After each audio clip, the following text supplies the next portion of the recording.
shortly here. And I do believe that we are off, guys. It is 9 a.m. here in Los Angeles. And it's Monday, June 17th, AD 2024. I will be taking your calls if you would like to call in. 1-888-775-3773. What will we cover today? Another mass shooting. You know, they say that whites do mass shootings, and they do, some of them. And blacks do mass shootings too. Blacks do them too. And they do them more frequently. It's a different type, I suppose you could call it, seemingly, perhaps. Because whites and blacks have a different, their issues spring up in different ways, but the root issue is the same, evil. I will get to your super chats. Some have come in, and Popcorn's Thump Keg, I am remiss in not getting to yours from last week. Shout out to Popcorn's Thump Keg. I'm live on Rumble, by the way, guys. The Hake Report on Rumble. Shout out to Rumble. I appreciate them. What else will I cover? I mean, you never know what I'll cover, but there was this, I do hope to get to this. There was this self-described alpha whose wife left him with 2 autistic girls, I guess, or something like that. And he posted about it on X and got all this support, and it just seemed wrong. And he seems like a nice guy on the right side, you know, American and stuff. But it just seems wrong. And it's not right. It's not right. So I hope to get to that too. Because I like talking about this culture stuff and where we on the quote unquote right side go wrong. Because it's dumb to just point out, oh, look at these dumb liberals and these dumb. Well, shout out to the blacks. Some of the blacks listen to my show and call in. But anyway, as JLP says, he points you back to yourself. Even in his criticisms of the blacks, you can relate to their flaws within yourself to get rid of that evil self. Shout out to Mildew Grew and Jules Verne over in the Rumble crew. Shout out, guys. As my Facebook crew there, let me check my Facebook. Facebook.com/The Hake Report. Yeah, did you know I stream there? So anyway, guys, what's up, Bethany? Yeah, nice, thank you. Love the shirt, she says. Rebuildingtheman.com/stores. So let's get right on with the show! 1, 2, 3, 4. Oh, it's the Hake Report. The Hake Report. La, la, la. Oh, it's the Hake Report. The Hake Report. La, la, la. Hey, guys! Oh, it's the Hake Report. The Hake Report. La, la, la. Oh, it's the Hake Report. The Hake Report. La, la, la. So, how you guys doing? I am fine. As Bethany in the Facebook crew pointed out, I am wearing my All Thoughts Are All Lies All the Time t-shirt. And it's a size large. It's comfortable. It's comfortable large. I know it looks a little baggier, not like a fit on you fit shirt. But I can move around in it easier, and it's looser, and it's more comfortable, I suppose. But it doesn't, I suppose, look as stylish or something. Maybe it's not in style anymore to wear shirts that quote-unquote fit as a medium. But anyway, that's irrelevant. When you buy a medium from some of these types of newfangled 100% cotton t-shirts that are nice combed cotton premium or whatever, you take a risk. Sometimes they run a touch small. They're inconsistent in size. So you might err on the size. So if you're like me, you're a medium to almost a large. Whatever. Anyway, we cover this all the time. I want to, before I get to calls, hang tight. Another mass shooting at a Juneteenth thing seems to happen every year. Or at least the past 2 years that I've been hearing about it. what was it, 2 years ago or so, that crooked, evil, phony kiss-up Joe Biden made Juneteenth to be a national holiday because, what was it, Galveston, Texas or something like that? They were celebrating very frequently because that's June 19th is supposedly when the first the blacks over there first heard that oh no, let me tweet out my stream. Boom, boom, boom. My bag. Terrible. First heard that they were freed from slavery. Ridiculous. I posted out the wrong thing. It's terrible. Okay, you know what I mean? And so they turned it into a fake holiday, holy day, to kiss up to the blacks. Slavery is a bigger deal now than it was even back then. It's ridiculous. I mean, I realized that it was divisive even back then and stuff like that. But they are further removed from it today, and they still want to bring it up. As if it's this shocking, terrible thing. This shocking, terrible thing. Oh, slavery. We were beaten. And they cast it in the most dramatic ways in these Hollywood movies. Slavery movies, second only to Holocaust movies, you know? They make a lot of Holocaust movies, too. They're remarkable things in history, and there's a whole lot of exaggeration with regard to the slavery stuff. I don't pay attention to the Holocaust stuff. But it's terrible. And they're kissing up to these blacks. They portray these blacks as honorable, respectable, dignified slaves. And many of them perhaps were. You heard about Booker T. Washington. He was enslaved. And then he wrote a book called Up from Slavery. And he didn't hold on to bitterness, at least not outwardly. He worked, made himself useful. And they were doing just fine. And now, today, they are not the dignified, upstanding people per capita. They portray these people as innocent victims, well-meaning and stuff like that. Oh, they're afraid of the police because the police have been violating their rights. The police violate everybody's rights. Get over it, especially when you attract their attention. You've lost your rights, you've forsaken your rights, and you've been used as an excuse to get rid of the rest of our rights because they're saying, oh, gun violence. Per capita, it's black violence. And the family's getting all messed up among the blacks and the whites. Hispanics kind of in between the blacks and the whites in terms of how messed up the families are and how violent the crime is. So there was a mass, you heard on the Jesse Lee Peterson show about this mass shooting over in Round Rock, Texas. Crazy city. It used to be like a nice little suburb. 1990, 30,000 people. That's about the size of, like, if you guys are familiar with Temple City, Arcadia might be a lot bigger than that. Pasadena, much bigger than that. But, a nice little quiet suburb. Now it's 30,000 in 1990. Now it's 126,000 or something like that. 127,000 according to what I looked up on the internet. This Round Rock, 20 miles outside of Austin suburb. Big suburb. Growing. Rapidly growing. 10% black. Like 50% roughly white. 30% Hispanic. 5% Asian. Something like that. And a mass shooting there. They've been having these Juneteenth so-called celebrations for 16 years in Round Rock. 16 years. So that was in the middle of its rapid growth.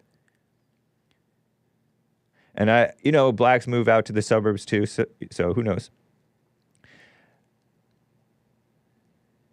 It's crazy.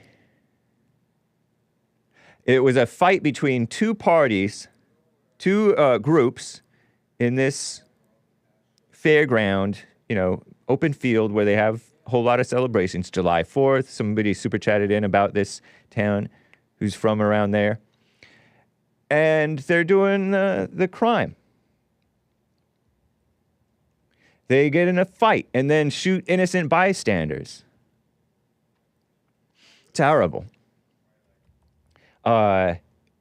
Allegedly, right? Allegedly. According to this story, two groups get into a fight.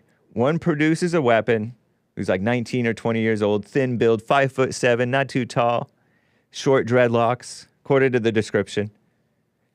And then he got away because, it's not a closed event, open for everybody. So in the hubbub, everybody getting away, running away, he got out. Turn yourself in. So that's like more of a spontaneous rather than pre-planned, I guess, according to what it's sounding like, mass shooting. There was also a mass shooting at like a splash pad somewhere in Michigan that I read about on Hake News. But just last year, there was also a Juneteenth mass shooting. That goes to Joe from Phoenix's point. Less than 1.75% blacks commit violent crimes. Well, probably hundreds of Juneteenth celebrations. I've been seeing Juneteenth everywhere. Not everywhere, but two billboards of the same billboard on these changing digital billboards. It shows it for a minute and then for a few seconds and then it shows another billboard. I saw one for that. And then I saw another like banner thing over in like Torrance or somewhere down south this way, close to the beach, not far from the beach, or Hawthorne or somewhere. Juneteenth, ever since they made it this fake national holiday. Well, 2023, a year ago, there was also a mass shooting in Illinois, gathering for a holiday celebration. And it's not a holiday because holiday means holy day. Nothing holy about this one. Celebration.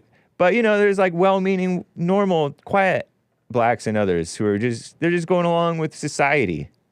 They don't know better.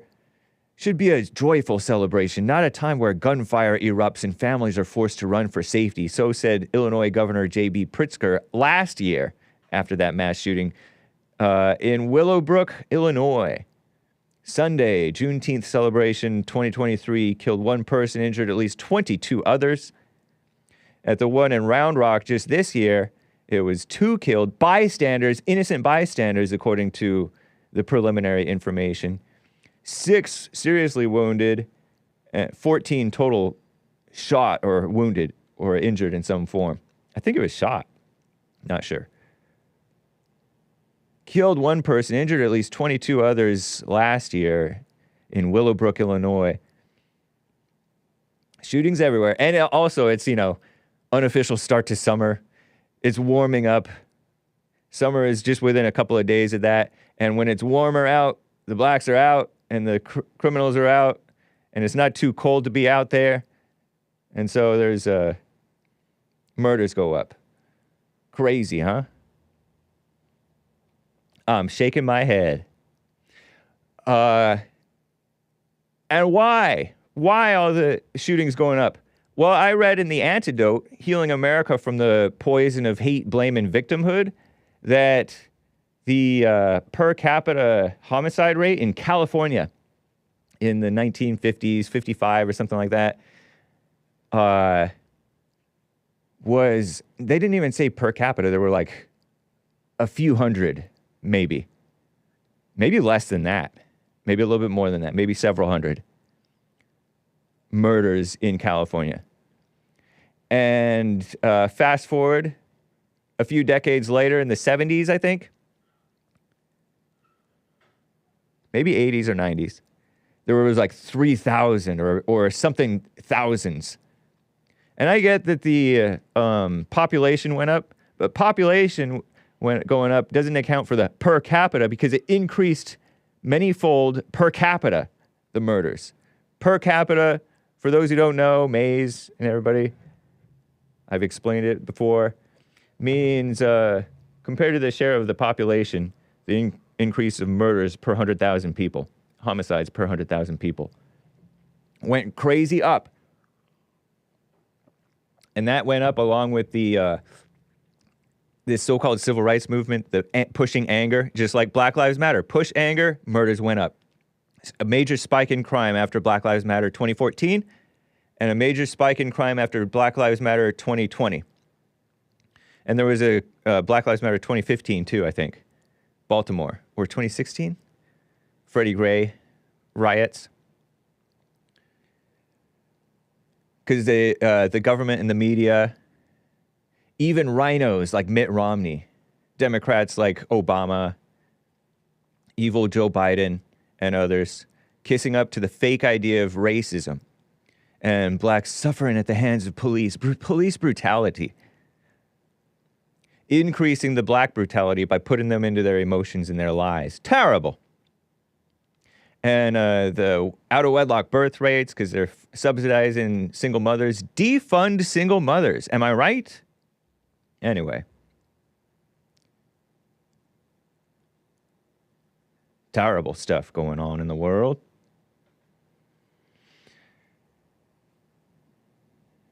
As JLP said, hate, blame, and victimhood. Like the anchor baby repeats a lot. Hate, blame, and victimhood. Unfortunately, Nick, the anchor baby, wasn't able to do his show on Friday because due to mess going on with, I don't know, network or something. Crazy. But check him out. He'll be live noon today, Pacific time.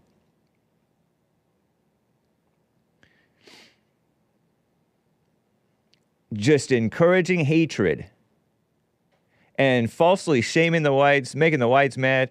It's not making the whites mad because the whites are already mad, but it's encouraging that race war that's already been waged for years against. It's a spiritual war waged against the blacks, against the whites, against the men, against the women, against the children. I'll talk about what they're going after the children with in a minute here. But first, let me get to Joe in Phoenix, Arizona on the line here. What's up, Joe? How are you doing? Good morning, James. Yay. I'm inside today because I'm having my trees trimmed. So it's very loud out there. Nice. So last week, you were talking about the Federal Reserve, so you didn't know much about it. Right. This is important because you see last week that they had a meeting with the Fed and they left rates at the highest it's been in 27 years, about 5.5%. That is the interest rate on a loan. No, it is not. It's called the overnight federal funds rate, James. Oh. I stand corrected. That's what yeah. I'm not trying to, I'm just telling you what it is. No, you're fine. That's the rate that our 12 federal banks charge each other on short-term loans, usually overnight loans, okay? And that's what they call it the overnight federal funds rate. Now, there's about a 1 to 3 month lag time between when the Fed raises or lowers that rate and everything else in our lives, my life, your life, everyone's life follows suit, whether that's mortgage rates or credit card rates or student loans or groceries or gas or clothes, everything. Oh, so we're going to have a spike. Oh, is that what you're saying? Opposite, is what you're predicting? No, it's the opposite, actually. That's the Fed's main tool. So by keeping things high, keeping that rate high, they're trying to slow down spending, Hake. Because inflation is very high. Because when rates are high, people spend less. They're tighter with their money, right? And when folks spend less, then retailers have to lower their prices to entice them to spend, right? Okay. So the Fed is intentionally trying to slow down the economy right now. Nice, because of inflation going crazy. Correct, but it's been stubborn. The Fed wants to see about 2% inflation per year, but it's been averaging over 3% so far. So it's been very difficult for them to get inflation under control. So that's why they're keeping the rate high. But here's the problem with that. If they overcorrect and keep rates too high for too long, and people really slow down their spending, then businesses will eventually start laying folks off, right? Yep. It sounds logical. And bigger problem is people won't be buying houses. And the real estate market, the real estate industry is a huge part of our economy. Right. Because it's not just the housing, it's construction. Oh, it indeed. Is furniture sales. Yep. It is, carpet sales. It's curtain sales. It's, I mean, there's a trickle down effect, snowball effect that comes from housing, right? Yeah. Appliance sales. Makes sense. You name it. It's just a whole bunch of things. So if they overcorrect and things are too high for too long, then that all slows down too, and then you fall into a recession. Yeah, So, and they've been resisting admitting that it's a recession. Yeah. So they just had the meeting last week, and they kept rates high. There's another meeting in September where they're going to reevaluate this stuff. I know I'm a nerd and I love this stuff, but more folks should be paying attention because, again, the Fed, they are the sole determiners as to when they raise rates or when they lower rates and how much they raise or lower them. They have that much power.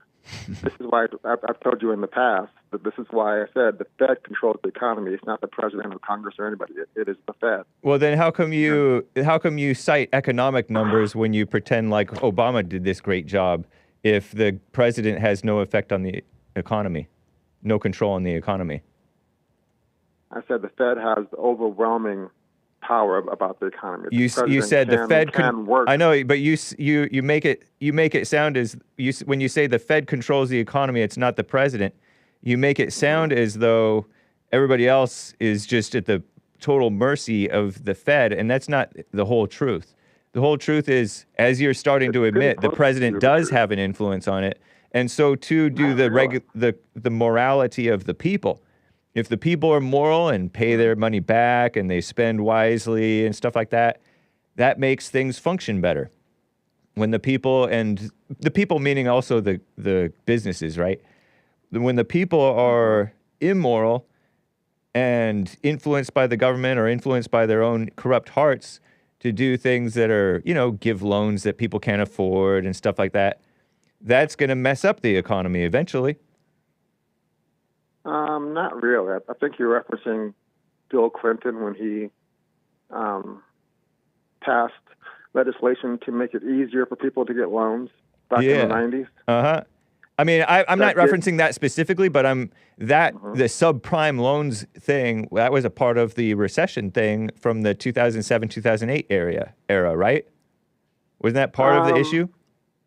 Not that simple. It was part of it, but not that simple. I know that it's not the whole thing, but I said part of it, so yeah. Blacks weren't paying back their loans, and Clinton said every black should own a home.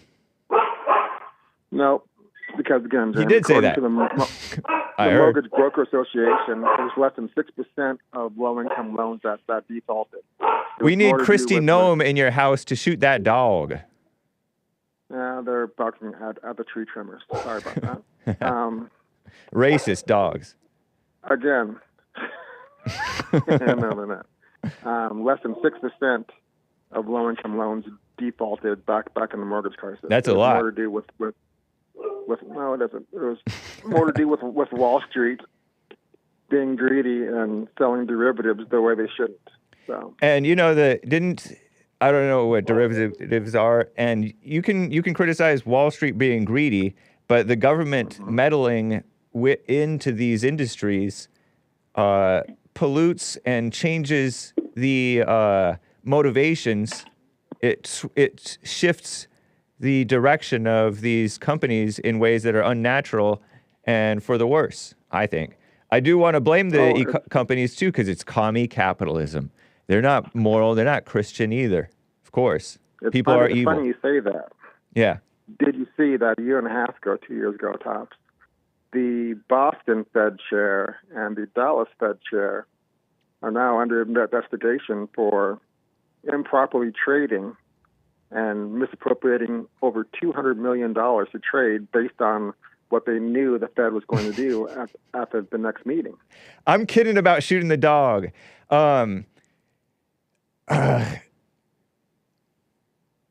What's the point? If what you're saying is true, what's the point? Okay. Nice shot there. Well, The point because we being- don't the point know. We're taking your word for it. We don't. We're not. Whatever. Assuming that what yeah. you're saying is true. Go ahead and fact check me, but I'm not interested in the fact point- checks because I'm not interested in your facts. the point being is I've been telling you for years now, it's what the haves and the have-nots. So we have Fed people who sit on the FOMC, the Federal Open Market Committee, which is the group within the Fed that sets the actual rates, James. That's the group that does the rate setting. They were trading based upon what they knew that group was going to do, and manipulating the markets and using our tax dollars, James, your tax dollars, my tax dollars, to do this with, misappropriating funds. The haves and the have-nots. I've been trying to tell you this for years now. They are That's an exaggeration. massively screwing over the average American. The average American has no clue that's even going on or how to understand it. And it affects the whole country. And I know you love to talk about the ghetto blacks doing the thugs and terrible crimes, but here we have massive crime on a countrywide level. And So you're you not don't even hear me. aware of it. You don't hear me talking about commie capitalists, the corporations, the black and supposedly white and Hispanic and other quote unquote leaders and all that stuff. You don't hear me talking about how the social media and the mainstream media and these big companies are pushing evil. James, did you know the Fed met last week and left the rate the same? You don't hear me saying those things? You're pretending like I only talk about the black thugs in the ghettos. I don't only so talk you about didn't that. I bring that up every You now didn't and then. Okay. Yeah. So you're haves So versus you don't have-nots. know, It's good versus evil. There are haves who are for what's right, such as our greatest president Trump, Elon Musk, maybe, JLP, Love Jesus. talking about the black thugs, but not the massive corruption on white collar crime and Everything that you affects the entire country. said, the tip that you gave me went way over my head. So how am I supposed to talk about something that goes over my head? I talk about morality. Exactly. So then you're trying to pretend like I'm just some racist who talks about lowbrow stuff, but I'm just a normal person who talks about normal, obvious morality stuff. But the obvious morality somehow misses you. You want to think it's haves versus have-nots, which is communism. Go That's ahead. the kind of crime affecting the entire country, James. That's fine. So does No, it's not so fine, does the because lowbrow crime. You just said you're not even aware of it, or can you, or that you can understand it. Can't even understand it. So Maybe you can't explain it how well. can you talk about it? Yeah, exactly. So explain why it are you going crying to me?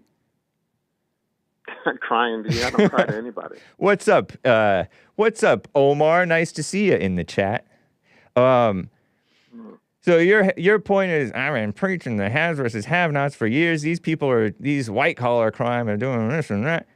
Yeah, I'm with you. The people have become corrupt. Nice. Yeah, but I don't hear you talking about them at all, do I? No. Yes, I do. You just don't hear it because you're oversensitive about the black issue. You just said you don't even understand it, so how can you talk about it? I talk about how the people have become corrupt. But you're not satisfied. You're never satisfied. Remind me of my wife if I had one. Why don't you have one, by the way? I'm always curious about that. You're 40 plus years old and you don't have a wife. Why is that? I'm like many in my cohort. I'm not asking about them. I'm asking about you. Yeah, I've said I'm like many in my cohort.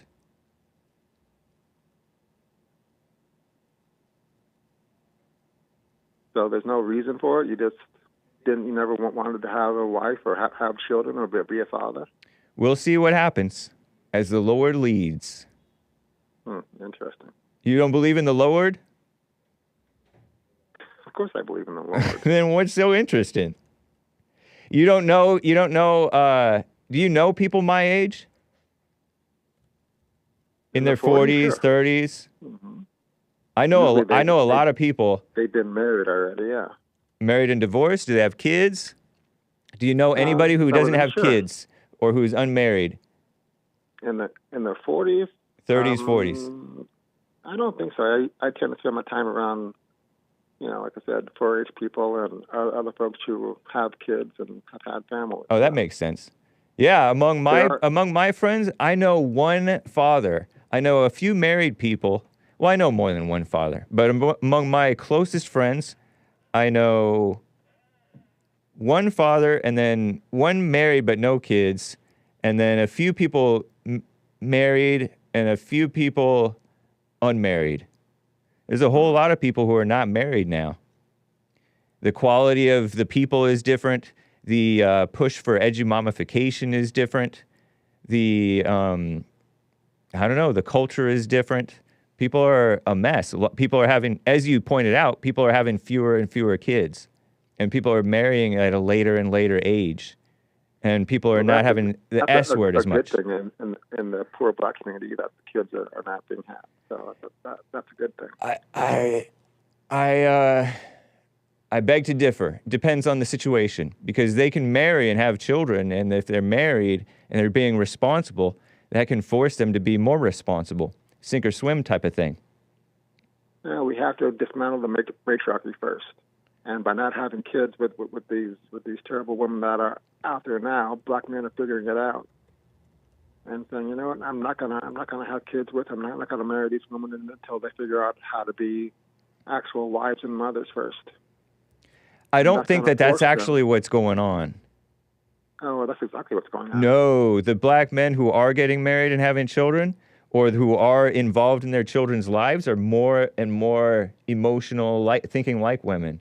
That includes all the cultures, really, but it includes the blacks. They have this mama mentality where they think, oh, just being involved in the child's life is enough. But being involved like a woman is not a positive thing. No, what's happening is that men are figuring out, oh my goodness, the out of wedlock birth rate is a problem, and these women are the ones, because women are the ones who control when sex happens and when babies get born, not men. Then men control who gets married. So yeah, men are saying, you know what, I'm not going to marry what's out there until they get their act together. I know, but the men don't have. It's not as if the men have their act together. No, there are more and more of them. Like I told you many times, 64% of black men are now in the middle class. That doesn't mean they have their act together. Middle class means nothing. Sure it does. It doesn't mean anything about morality or having your act together. It absolutely does, Miles, because again... No, it doesn't. People in the middle class are not... Look at you and me. Look at you and me. We're two dummies in the so-called middle class. Well, one. And then look at most of my chat. They're probably most of them in the middle class. The snake pit. It doesn't mean anything about morality or having your act together. Have you heard of the term an accredited investor, James? No. Ah, interesting. Most folks have not. This is an actual legal definition that has to do with our financial markets. An accredited investor has a net worth of over $1 million, excluding their equity and their primary residence, or they make over $250,000 a year. And if you meet those criteria, there's a whole world of investments available to you that are not available to someone who doesn't fit those criteria. Yeah, but that stuff doesn't matter because you can make your way without, loans and all that stuff. A whole lot of people function quite well in life, never taking out a loan. I didn't mention the word loan, Jay. Oh, well, whatever. I got to keep it moving, man. Call me another time. Happy Juneteenth. Right, you don't do Juneteenth, do you? I have been to a Juneteenth celebration in the past. In recent years or in distant past? Distant past. Actually, okay. But I have no problem with Juneteenth. All right. Take care, Joe. Have a good day. We actually got along decently today. Have a good day. All right. William in California on the line here. William, thank you for calling. What is up? Hey, man, how you doing? And happy belated Father's Day. Oh, happy Father's Day, Joe. Phoenix. Nice. And you guys was on fire Friday. And I noticed that I brought up Emmett Till, and as you know, blacks don't like you to talk about them. and that's why I get accused a lot of not being black. But I'm going to tell you that town that you were talking about when I lived in Texas, that is where I lived. Round Rock. Round Rock, Texas, right outside of Pflugerville, north of Austin. How big was it? Wasn't that big. I'd say it was about the same size as a city like Santa Rosa. Say about. Oh, okay. What's the population now there? It's like 127,000. Okay, it could have been around 90,000 when I was living there 7 years ago. Wow. Yeah. It's grown, and I think it's one of the headquarters for Dell Computers. Very nice town, man. I mean, really nice town. But then over from that is Killeen, Texas, and you got Waco. I heard of Killeen. Okay. Yeah, that's the base. That's Fort Hood. Oh, dang. Okay. Yeah, so that's Fort Hood, and Fort Hood is Hood, the military town. That's where they had a Muslim terror attack from a soldier, I think, if I remember right. That's the base. And that is a very nice town, Round Rock. But I got a call from friends down there about that shooting and everything, and that was I noticed that you were in a big dispute about what blacks have done for the country and all of that. Some D'Angelo guy or something that had all of his dates wrong, and 400 years of slavery, and we deserve a chance. And it's kind of like you were just bragging about this Juneteenth thing, and then we turn around and we get this mass shooting over there at the Juneteenth. Now, I want to inform you that there is no David from Ocala going into a Juneteenth festival shooting up anybody. True. David from Ocala would never do any of that. No, he wouldn't. Yeah, he wouldn't. I don't think. And although he is angry, but he wouldn't do that. And a lot of angry people don't. Most angry people never do something like that. And what did this guy? He said something about a small little minority, little small group of young kids doing this. That's not true, man. You said that, but then the next day we had a shooting at a Juneteenth. Yeah, it's terrible. It's terrible, and they kill the innocent people. Yeah, there's quite a few kids. They're bad shots. Shot. Yeah. There's some kids that were injured in that situation as well. Yep. 60 years old to like 10 years old, I think, were the... These are not white people going to do this, and it's not a small number. Yeah. I'm going to inform you that last year there were about 17 Juneteenths with shootings around the country. Wow, 17, huh? Last year. Yes. And not surprising, actually. And this one here, Round Rock, is not the only one either this year. Yeah. So that's quite the myth. So is the Oklahoma burning, quite the myth. Oh, the Tulsa massacre, they're trying to call it now. Tulsa riot. This is why you don't spend the weekend looking at Google trying to bring up some information to try to crap on a show. Yeah. Because on Friday I talked to D'Angelo, who called the JLP show. Man. That was interesting. He got the numbers mixed up. He's talking about 400 years of slavery. The country is only 300 years old. Yeah, not even. It's wild. I'd like to hear from the undisputed truth. Everybody seems to want to talk to him, but can't handle him. Yeah. Mark from California, in Los Angeles, California. Shout out to Mark. But Mark seems to know a little bit more, and I've told you this before. White folks seem to know a little bit more about black history than the black people. Yeah. You know what's interesting is I learned about, well, I don't remember what I learned about W.E.B. DuBois. Oh, whatever. And I did remember learning a little bit about Booker T. Washington and George Washington Carver a little bit, and MLK and all them. But anyway, it was just pretty nominal what I learned. And I didn't really want to learn the history because stuff is always happening. So my messed up reasoning, and I listened to this thought, which was a lie, was that why learn geography? It could change. Why learn history? It could change. I want to learn math and stuff that doesn't change. Stuff that's like you can figure it out and Nice. Well, he mentioned that look at our schools and look at their schools. Right. What do you, Yeah, D'Angelo comparing his black school and his black hospitals to the white schools and stuff. right. Now, the reason why I bring this up is that the desegregation of America probably was unconstitutional because it was going to end anyway. But forcing that on people is not right. Yeah. In my book, that's just in my opinion. I don't think it's right. Same thing with slavery. Slavery was probably going to be abolished eventually anyway. But we end up killing each other over it. Indeed. And there is not going to be any black people taking over anything in this country. I don't know where they get that from. What are you going to do in 2042? And I don't know where they're getting this stuff from, man.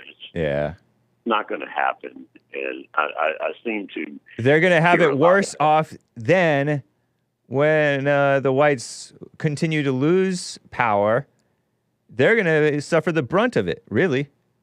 Because the whites are the ones who are keeping things just. But more just. Yeah, look at every town that he mentioned. The hospitals are crappy in the black neighborhood. I mean, and the schools are too. And we just want different. We want more opportunity. Oh God, come on! You have to create that for yourself. Yeah, true. Nobody owes you that. Yeah, and we get the crumbs. What do you mean by that? It's an evil, like JLP said today, evil socialist mindset. I saw this billboard on the back of like one of those benches that you sit at a bus stop about the rent is too darn high, and they're acting like they call it renter's justice. Renter's justice? What does this have? They have a twisted idea of what justice actually is. Blacks have no concept nowadays of what justice is in terms of. That's not just black. True. That's socialists. Yeah, I think it is. Yeah. I'm in that game. And this guy is talking about we didn't have guns, we didn't have land. That's not true. They did probably better than the blacks that are doing today. I don't know where these young people are coming from about pulling this Oklahoma out of their tail. Yeah. Pulling slavery out of their tail. When you absolutely had, and I heard you tell D'Angelo, he said, well, you can't speak on that, James, because you never went through it. You didn't either. I know. Yeah. Nobody ever told you. If that guy, ain't nobody ever told that guy to sit in the back of the bus. Yeah. I can guarantee it. And you know what else is funny is that them complaining about these unjust things and, stuff is getting more expensive. It's because of the stuff that they're ushering in.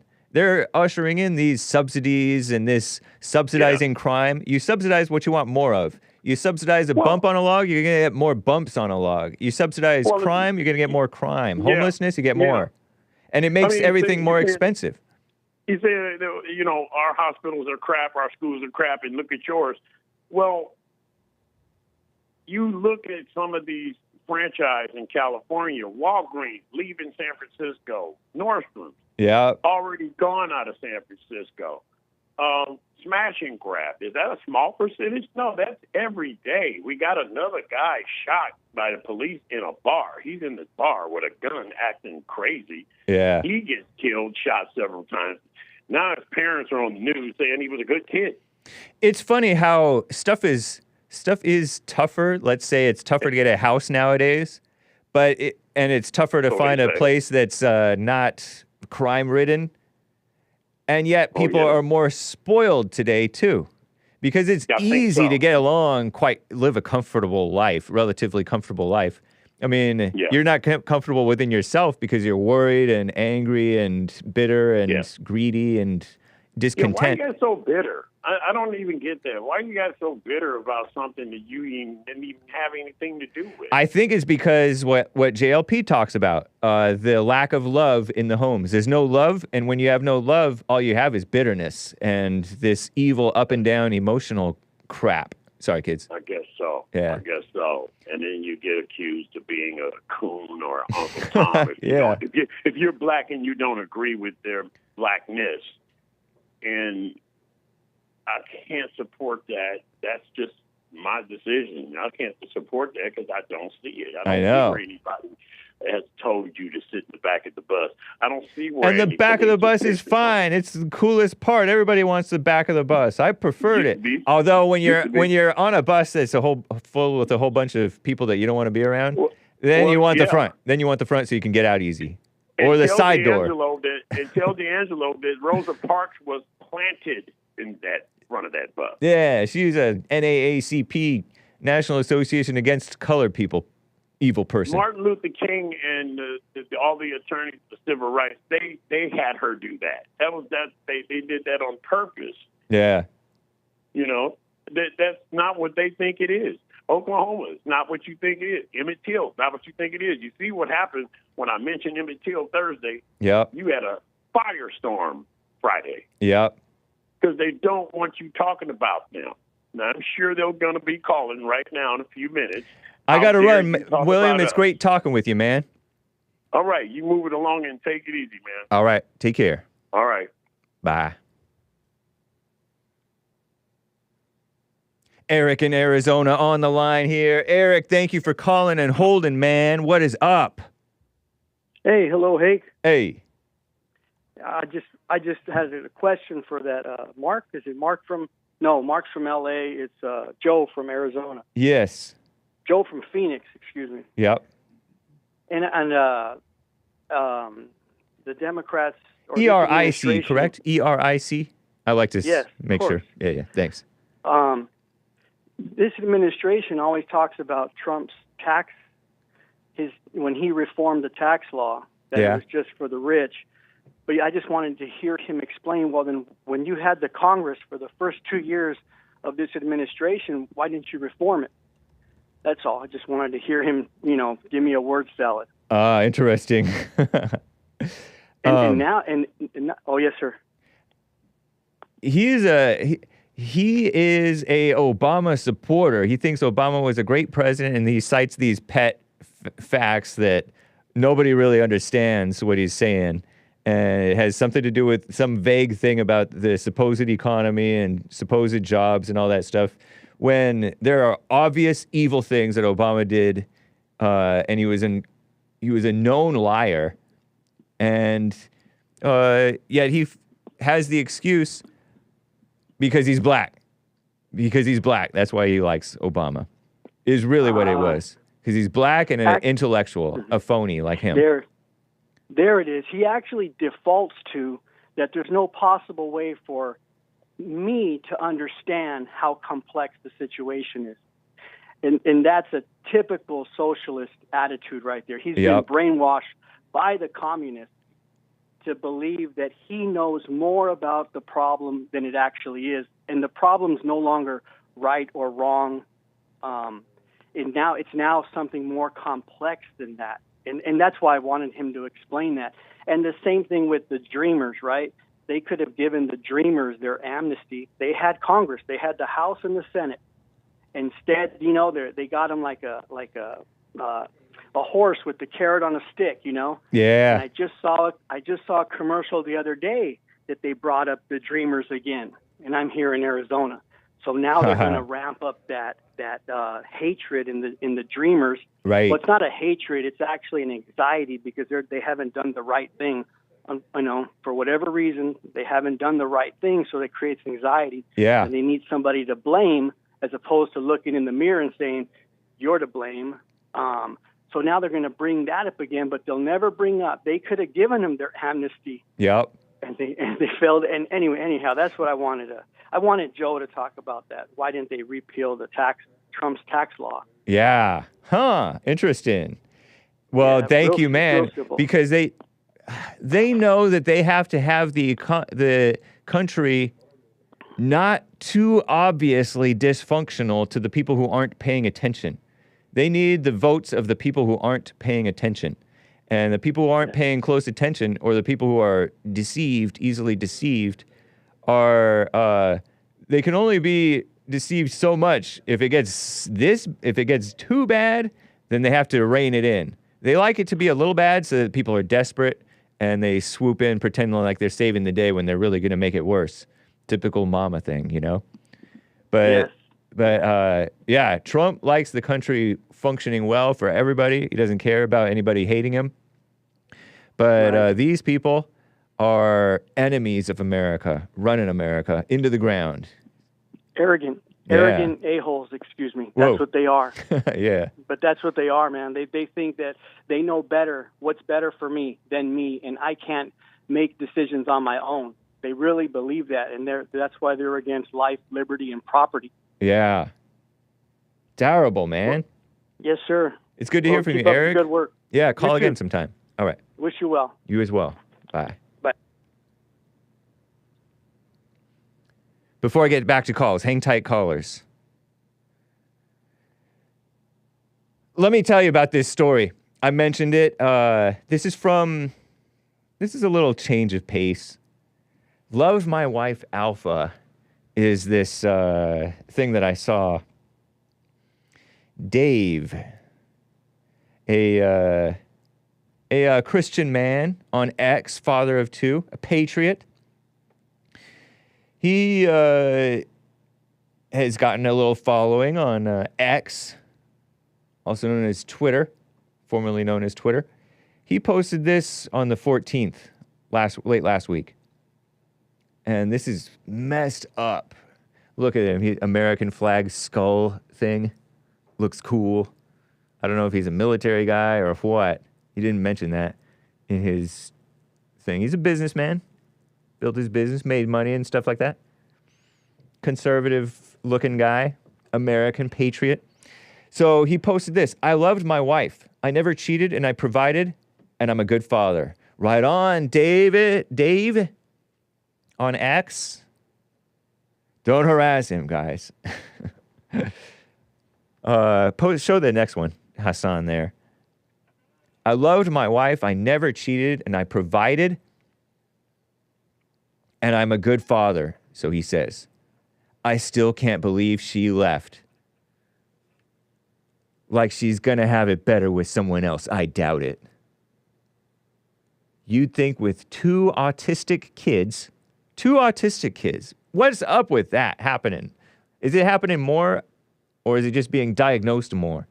I think it's happening more and it's being diagnosed more and they're treating it wrong. And I'm not going to get into the schmacks stuff. People speculate about the schmacks. Who knows? That's not my point.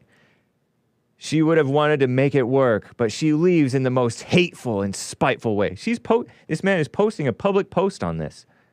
I'm a strong emperor. And don't get me wrong, nothing will stop me from providing for my two beautiful girls, two daughters.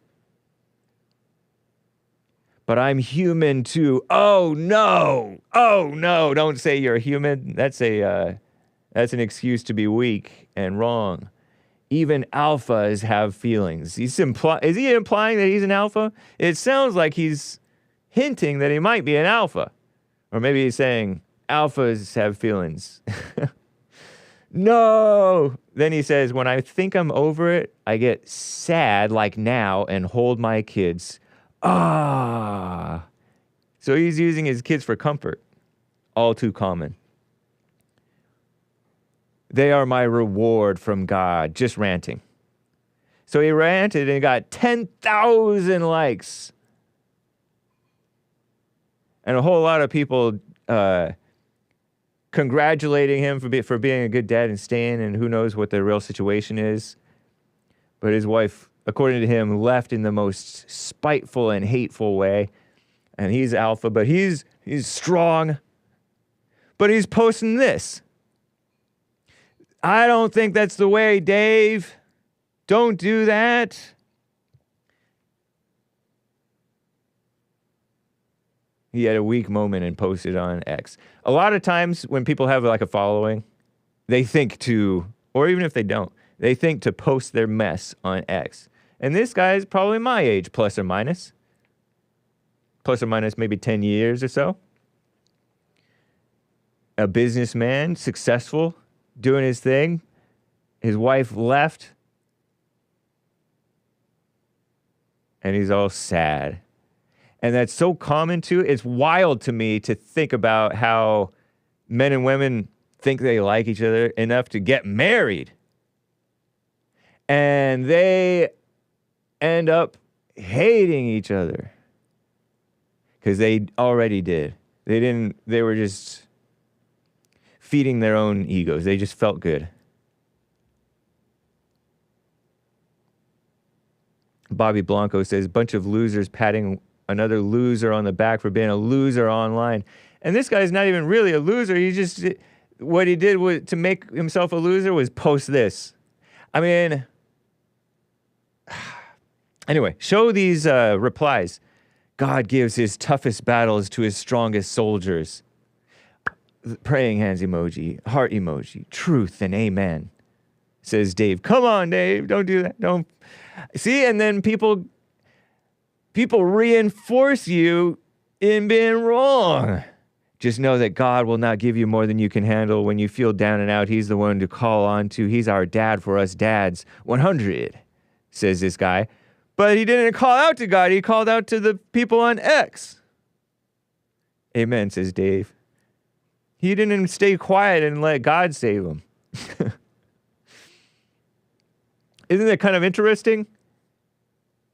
You are doing the right thing. It will be rewarded. Just don't give up. You are stronger than you can imagine. Wow, appreciate that. Somebody said to him. And then some woman posts her complaints about what's going on with her. Because she's relating. Here's the next set of replies there. Crystal says, 8 years ago, my ex-husband abandoned me pregnant with our daughter. So she claims. I birthed her alone. I've raised her alone. Her father doesn't know she's autistic. He's never been involved. Healing takes time. Seek God. Increase your prayer life. I'll be praying for your heart. Bandaged heart emoji. Wow, you're a strong woman, lies Dave.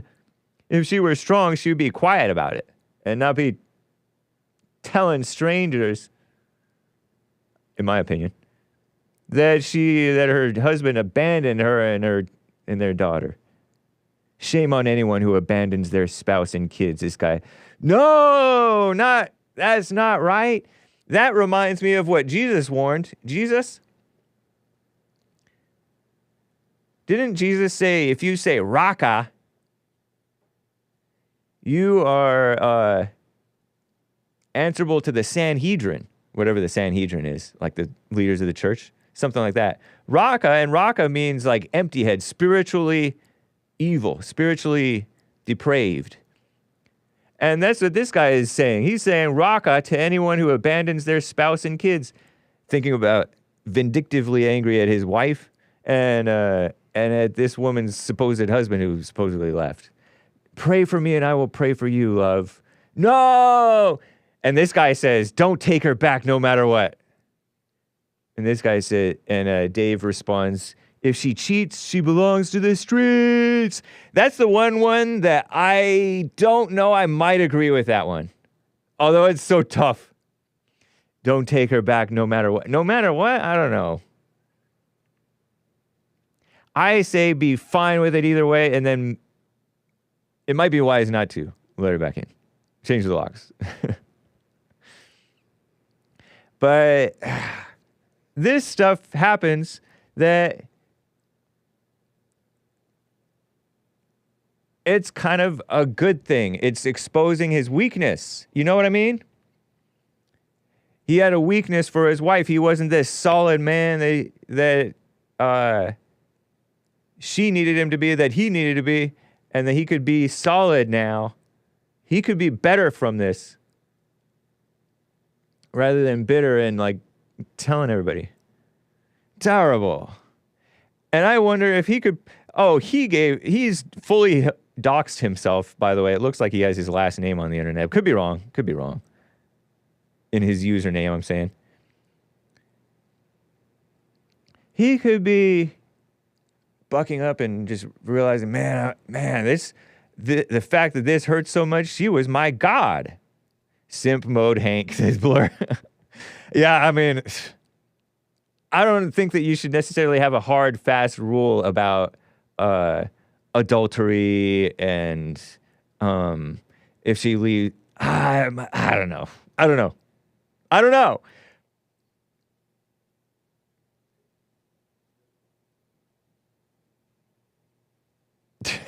Bobby Blanco, I disavow that. Don't say that. I'm not even going to repeat what he said.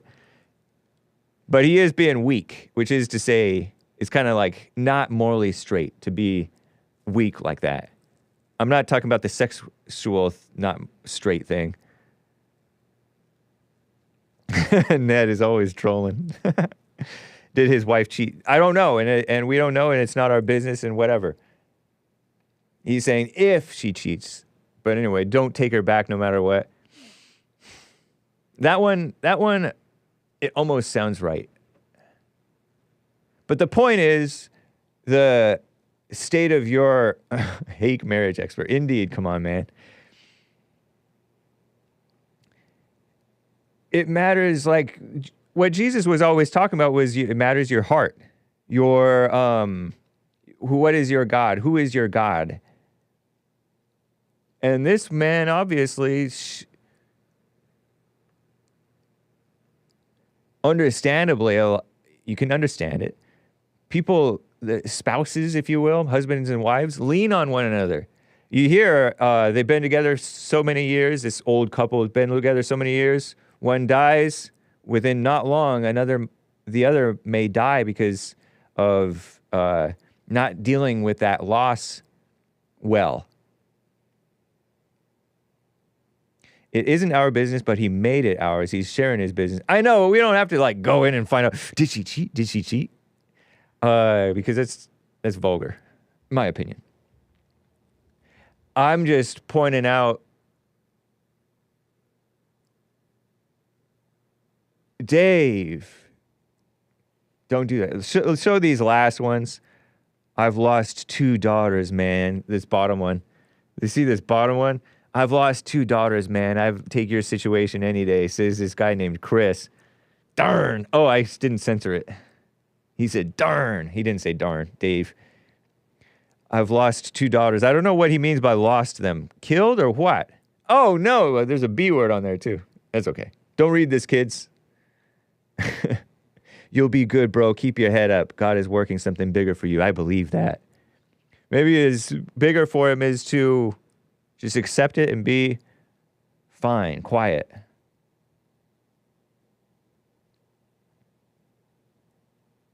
I'd take your situation any day. I don't agree with that, Chris. This person who posted, I've lost 2 daughters. I'd take your situation any day. You don't know what you'd rather take. And you and miserable people find a way to be miserable no matter what the situation, even if they have, and even if everything's fine. People are miserable. So, give me a break.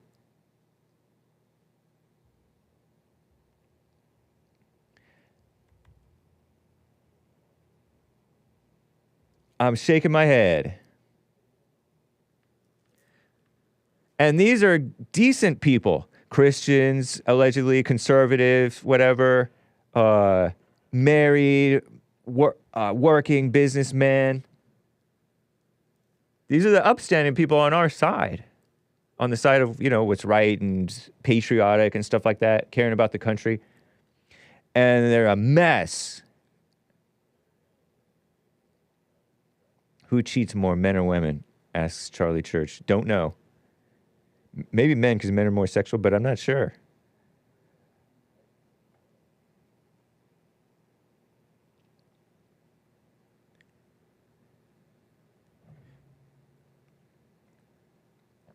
Thank you, Hassan.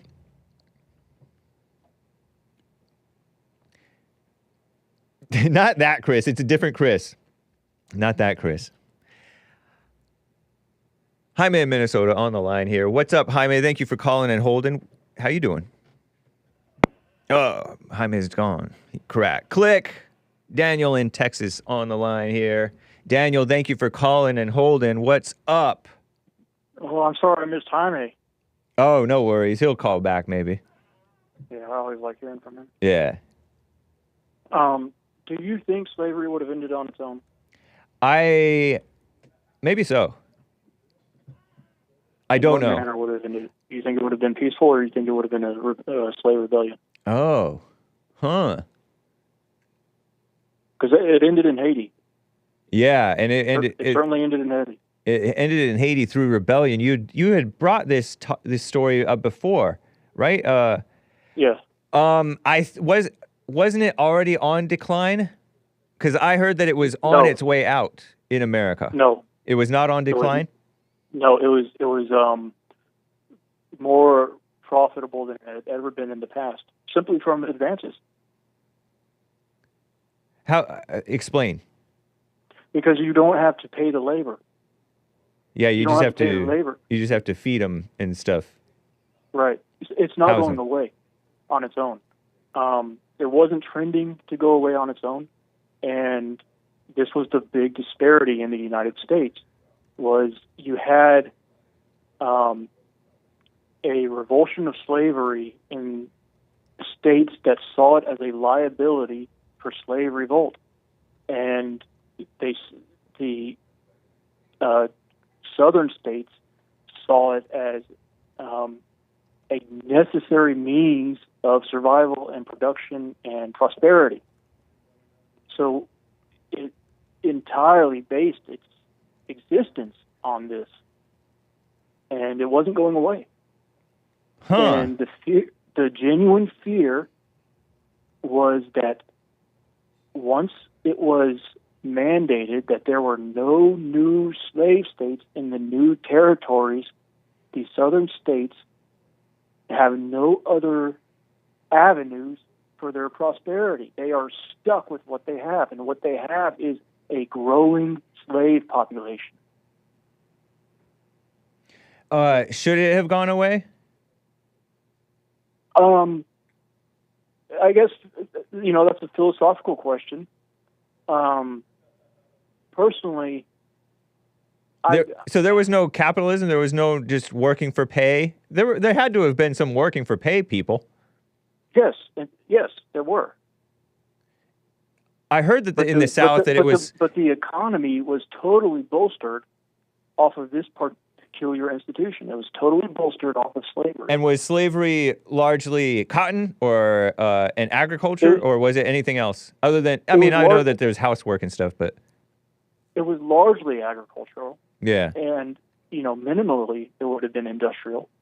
Okay. And there was an industrial capability in the South, but it wasn't on the industrial level of the states in the Union. Yeah, the North. And the North was more industrial and, I guess, if you will, capitalist. But slavery, you could call it as like a form of socialism. But my point is, to say it would go away, you have two avenues for which it goes away. Does it go away in a slave revolt, or does it go away peacefully? Right. And there were already instances where it wasn't peaceable. And it wasn't peaceable in Mexico when they had their independence. Yeah. It wasn't peaceable in Haiti. But Mexico and Haiti are. Wow, so Mexico abolished it, but it was not by peaceful means, huh? It was after their independence, but the Mexican slaveholders owned, for the most part, Indian slaves, but they had bred with them. So there was a mixing of blood that diluted the differences between these people. Yeah. So when they had their independence, they were basically now a sovereign state of Mexico, and the word Mexico comes from the native population. Yeah. It's what they called themselves. It wasn't called New Spain or... Mexico is not a Spanish word. That's true, huh? Huh. It's an Indian word. Yeah. It's from what they called themselves. They called themselves the Mexica. Okay. But in the United States, slavery was delineated between race. It was specifically that. And that's the problem. The slave population doesn't just, it's not just the numerical number that you had when you started. It grows. Right. And when it grows, because we were allowing them to breed and breeding them and stuff like that. And right, they had families. Yeah, right? we didn't castrate them like the Arabs did. But what that gives you is more workers. Yeah. The problem, and more problems. The problem is when Potentially. you run out of work. When you run out of work, Yeah. you don't have anything to occupy your workers. Uh-huh. You don't have, and now you don't have any means to feed them either because you don't have Wow. any work for this. But you would if you had the ability to expand into the Western territories. You could have kicked the can down the road. Yeah. If you could have expanded it, or at least had a acknowledgement. So maybe not. You at least had an acknowledgement of a slave-holding person and their slave in those other states. But what those other states, what the Western territories ended up doing was not having slavery at all. Wow. I wonder if we should have allowed the men the freedom to own slaves in the West. If that would have been better. That was a major catalyst. Yeah. But the problem was the Democrats had split their ballots amongst multiple candidates. Okay. And it allowed Abraham Lincoln, who was a lesser candidate, Yeah. but still moderate enough to garner, because he was a loser. He Abraham, lost and lost and lost and lost until finally he won.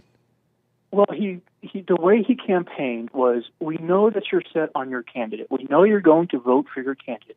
But if for whatever reason your candidate doesn't work out, we would hope that you would give our candidate your attention. Yeah. And that's the way he campaigned. He didn't campaign on being the number one pick.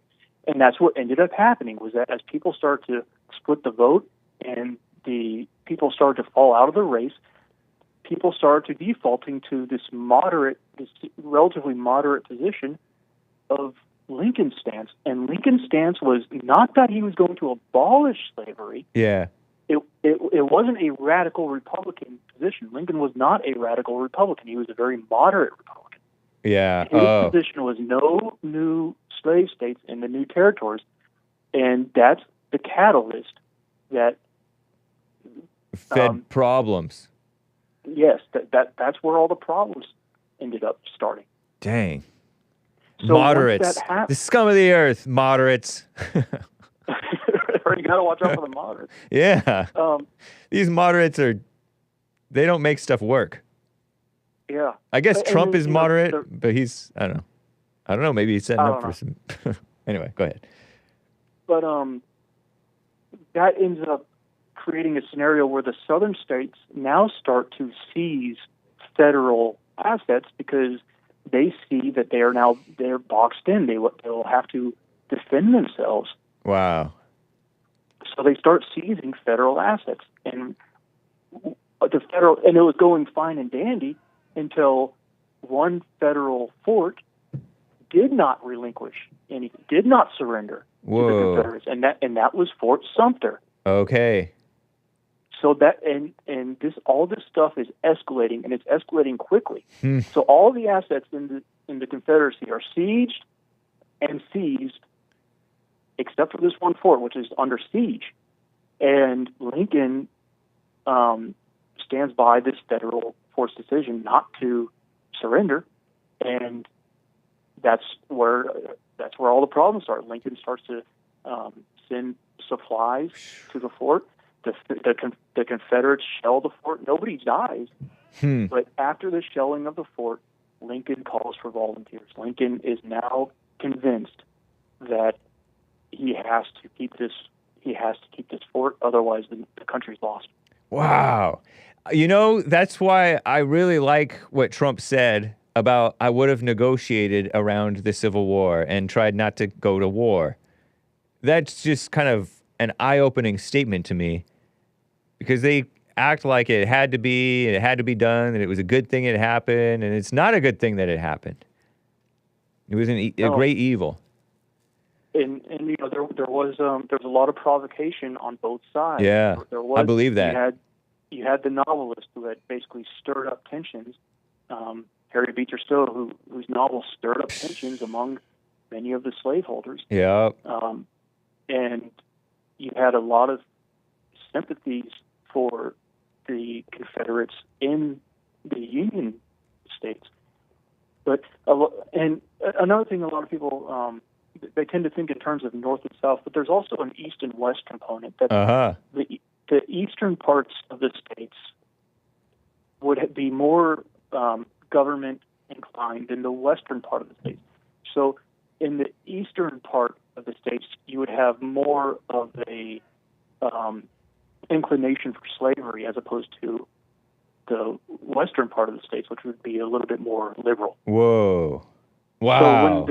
So when the Confederates were invading states, they could have turned those states to their sympathy, but they were invading the wrong sides of the states. Huh. Wow. Terrible. Interesting. But it's all location. Yeah. You know, maybe they would have invaded those other sides if they were able to get there. But it's all misinformation. It's all fog of war. Yeah. What a mess. Anyway. Thank you, Daniel in Texas, for the little history lesson. Appreciate you, man. Thanks for having me. All right. Bye. Man, okay. Jaime in Minnesota, been on hold. He is back. What's up, Jaime? Thanks for calling back. Hey, how you doing, Hake? Doing well. That's good. Yeah, the 2008 recession. Yes. There's a few things that happened there. Deregulation on the banks. They were giving people unworthy of loans. Deregulation of banks? Yeah. Oh, so I thought that regulation was part of the problem, but deregulation was also part of the problem? Yeah. Okay. So also the government housing HUD. They wanted to give more low-income people a house. Yeah. And when you give a low-income person a house, a house loan, they can't afford it. Yeah. Most Americans, they ain't got money. Oh, when you give them Right now. when you do that home loans to people who can't afford to pay, yeah, definitely, or won't afford to pay because they're not responsible or deserving. Right. Yeah. And with actual lenders, like Freddie Mac and Freddie Mae, the lender, they get paid commission. So the bigger the loan, the more money they'll make. Yeah. But also, you know, if you're talking houses, the realtor gets a bigger commission too. You know, So- when you subsidize houses, the price of houses goes up. So they were subsidizing houses, sounds like. And so the not cost... subsidizing. See, if we were back in 2005 or 4 or whatever, 6, Yeah. and I was making, $12 an hour, Uh-huh. and the government said, yeah, you can get this loan. You better give it to them, U.S. Bank or whoever bank. And they say, okay, well, we got to give you the loan. So you tell our loan officer how much you need. And I go with my realtor, and they show me a $150,000 house, right? Uh-huh. And making $12 an hour, I can't afford that, with everything else. But he gives me the loan anyways. He says, yeah. The loan officer says, yeah, you're approved. I don't know how you're going to do it, but you're approved. So I get the loan, and me and 200,000 other people in the same situation get the same kind of loans. It's the same idea, though. Like you increase the number of people who are getting houses by hook or by crook. Oh, okay. Yeah. You're artificially inflating the price, so the housing bubble the housing cost prices go up because there's more demand, artificially propping up the demand. Well, that wasn't the problem. That would have been fine. Oh. What the problem is I made 1 month's payment, and then the next month I couldn't make it because I should have stayed renting for $200 a week, renting a room. But I wanted a big house. I wanted a house, which $150,000. Even then, you probably get 2 or 3 bedroom house. But they did me a disservice. They opened the gate for a noodlehead. And there's a bunch of noodleheads that thought they could do a loan. By noodlehead, you mean like dummy? Yeah, irresponsible person. Okay. They let a lot of irresponsible people take loans. Yeah. And it's the same thing with student loans now. A lot of irresponsible people Yeah. took out these big loans, went to these schools, and if they passed, they still owe all that money, and they got to get jobs and work, but they're so far behind, and they can't make the payments, and they can't make the payments and buy a car and get a loan for a house and make all these payments. And they can't get a job, or at least, or And they the won't, government- and they won't get a low-level job because they're spoiled. What a mess. And that crook Obama ran on promises saying, we're going to help the blacks or help the poor get houses. You're going to help them. Not even thinking about if these people were responsible or not. Right. They gave them a promise like all other Marxists do. They gave them some beautiful promise, and then they leave them with the mess at the end to clean up. Wow. Yeah, what a mess. Terrible. So those derivatives. And then there's a greedy crisis, bankers- and then they swoop in with more saving you. What's derivative? Go ahead. So those mortgages, you go to the bank, me and 200,000 other people, we go and get mortgages, Yes. $150,000 a piece. And if we get, as those mortgages go up and higher, and so like you said, the prices of houses go up. Yeah. So the same house I bought is now 200,000. Yep. So when those mortgages go up, the derivative's value goes up. And if you bought a derivative, it went up, however many points, and you make money off of that. So it's an evil. What is a evil- derivative? What's a derivative? It's just something that points to the value of something else. Okay, so you can buy something that points to the value of like a house. You can buy like Of the mortgage, the loan. Oh, you Not buy the a house itself, but you the buy a loan. derivative. You buy a derivative of the loan. Great. And you and I don't think we can. You have to be a bank. Oh, okay. So like or a some bank sort of can pitch financial in institution. for your mortgage. Great. So it's an evil mechanism for evil people to spend their evil money to make even more evil money. So it's kind of like a stock or something, a share. Kind of like a share, except for it's for a mortgage, I guess. Huh. That's the best explanation I have of what it is. Maybe somebody else can explain it better. But it was all evil. Yeah. It was just a perfect storm of evil. Yeah. Evil, And, evil everywhere, at every level. But what it came from was that mama spirit trying to make things better for people who don't deserve it. Yeah. And if everything had gone normal, they would have eventually, maybe not them, but their kids could have gotten a house. They could have built wealth instead of living wealthy for a minute and then losing it all, going broke, going into foreclosure, maybe even bankruptcy. And now I'll bet you any amount of money that a lot of those people are homeless on the street or have already died. Wow. That, took out all those loans. Uh-huh. I'll bet you. Might be. I think the people who are homeless, those who are long-term homeless, they want to be. Because there's ways not to be homeless, even if you are underwater in debt and stuff like that. Well, yeah, I'm just saying that if you're an irresponsible person, you'll become homeless a lot quicker if you take these loans and then you can't pay, and then you have all that stress, and then you can't work because of the stress, and that stress kills you. And, Yeah. or it doesn't kill you, but it makes it harder for you to work. Anyways. Cool, man. Yeah, and they've been doing it with the student loans. Yeah. Like, what kind of... And what kind college is worth less today, I mean, per capita, than it has been maybe ever, depending on what you go into, obviously.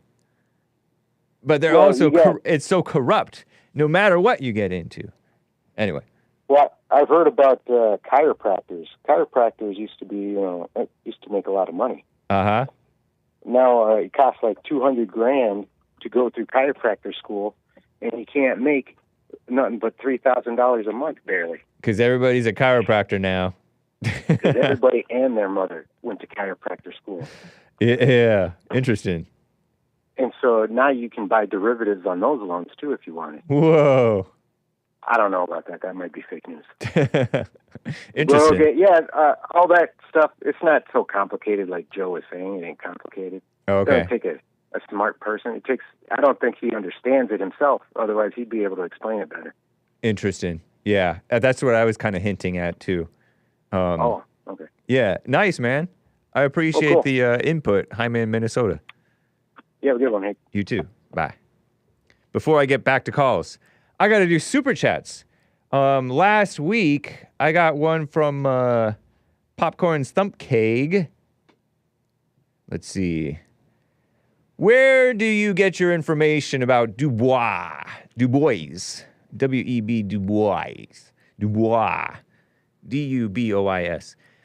And Booker Washington from Booker T. Washington. Have you read DuBois' Harvard thesis? Have you read Washington's autobiography? Is that the one that's called Up From Slavery? I have read neither of them.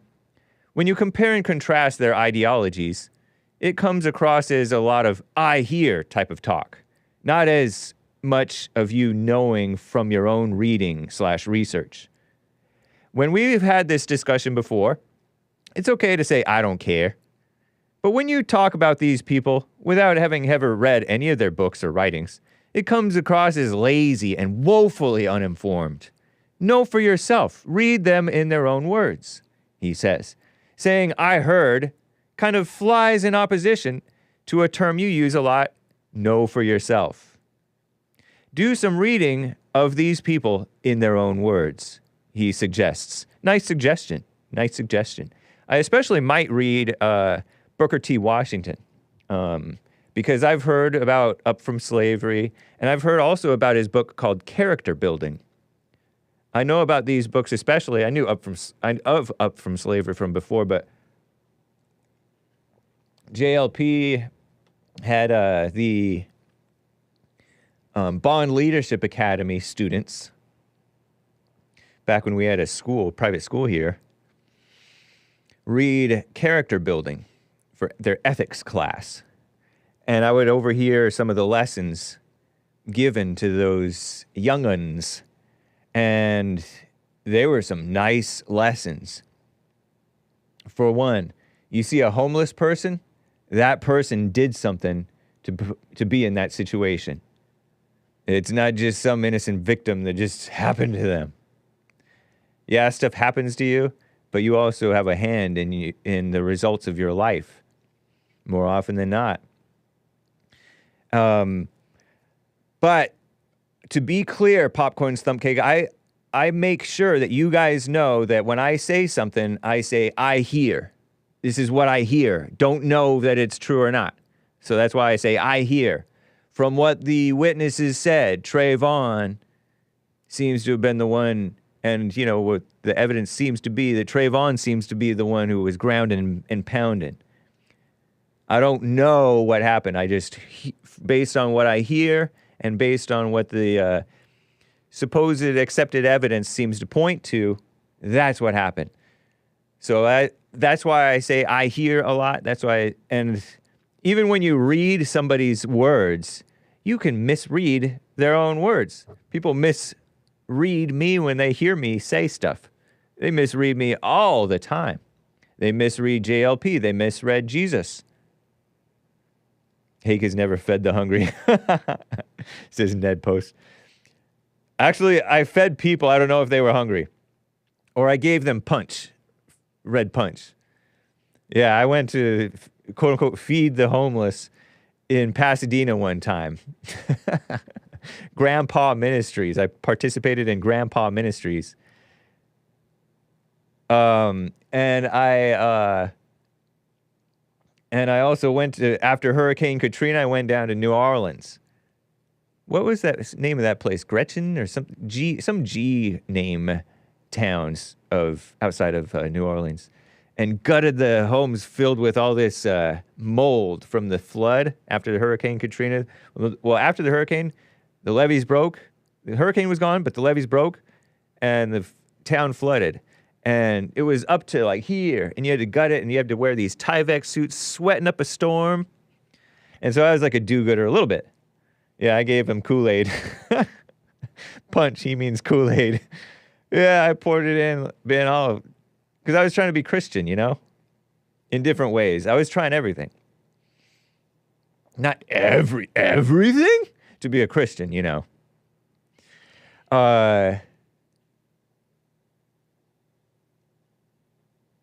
Why did I get into that? I'm responding to his thing. I'm just making the point that we don't know. We don't know. Oh, yeah, I get misread and all that stuff.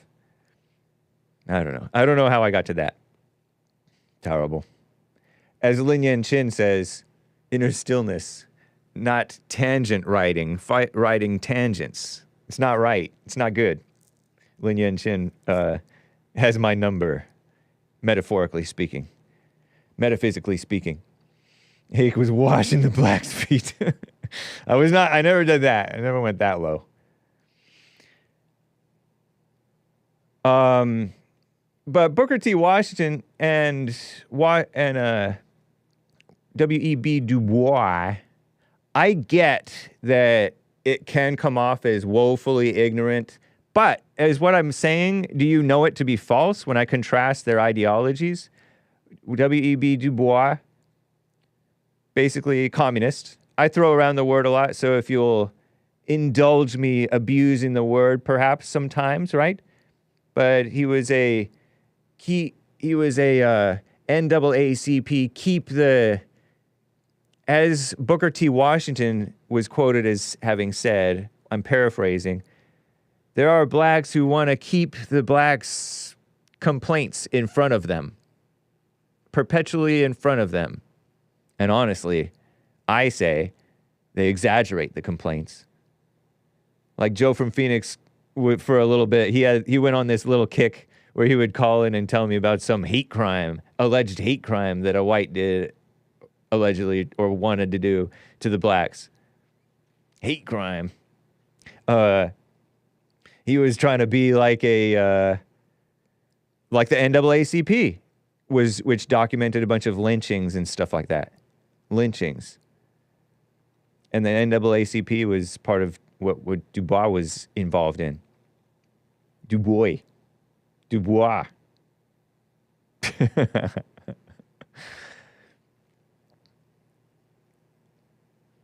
Not telling the whole story. National Association against colored people.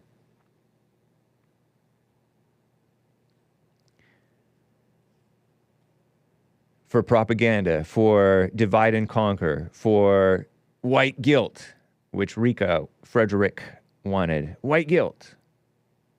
False guilt.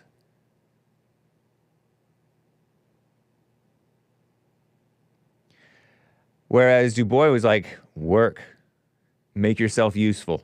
I'm paraphrasing his message. Was I wrong? Am I wrong in that description of what went down? And DuBois was such a bum that he left America.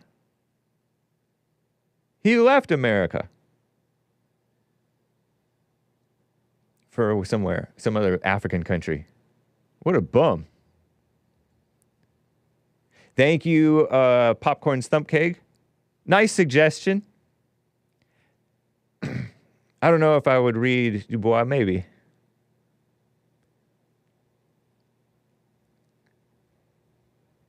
You guys are welcome to call in or super chat in and correct me where I'm wrong. I like finding out from the chat what happened.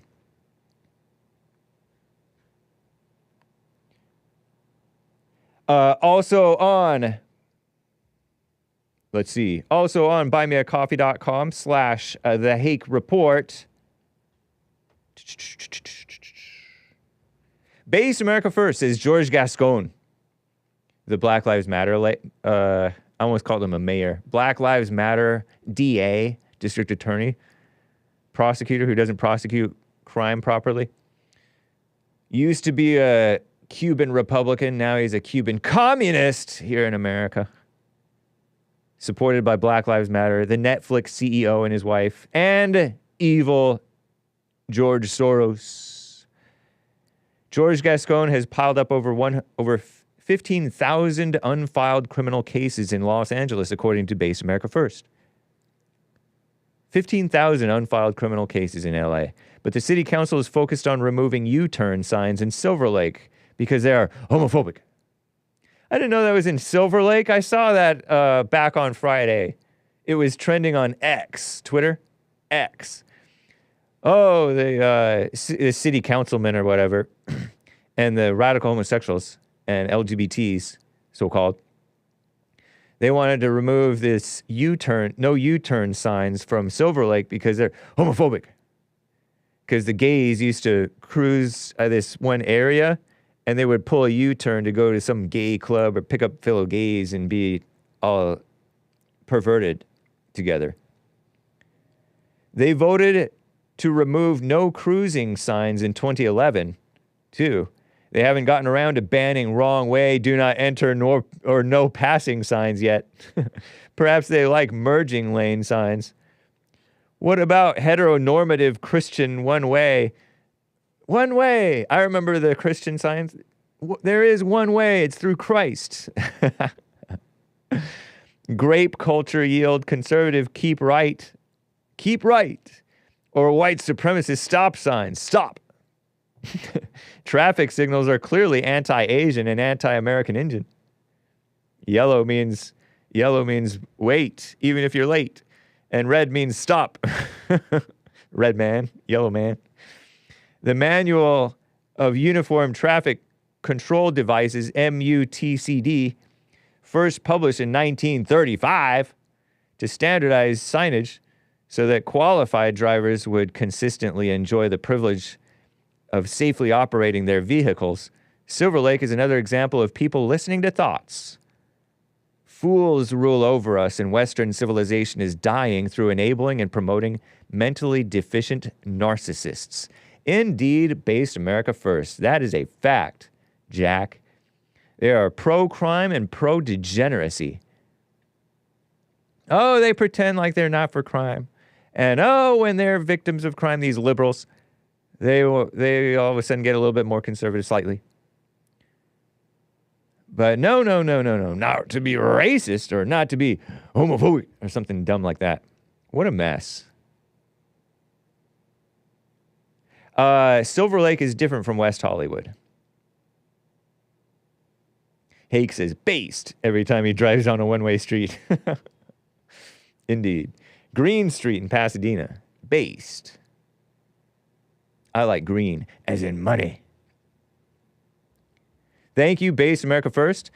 And here's one from Charlie Church, also known as Charlie Chutch, that I saw a while ago, a few days ago, actually the 3rd, a couple weeks ago, the 3rd of June, that I've been meaning to get to.